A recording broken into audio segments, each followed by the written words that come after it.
এই যে তুই আমারে তো নমস্কার করলি না। এই দেখো, এই যে হচ্ছে আমার বোন যাচ্ছে হচ্ছে পরীক্ষা দিতে আজকে। খাবার কিনে খাস। এই বড় বড় আবার নমস্কার কর, ভিডিও করছি।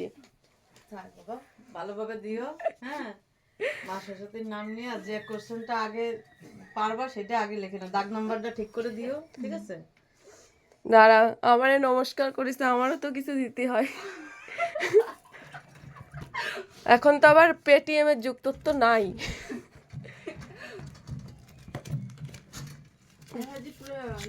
পরে আসবো, তারপরে সেই ওই শান্তনুদের বাড়িতে সেই নমস্কার করতে আসছি।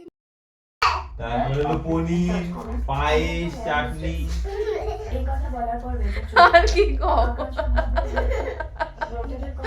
লোকের বাড়ি খেয়ে এসে তো বিরাট রেসিপি।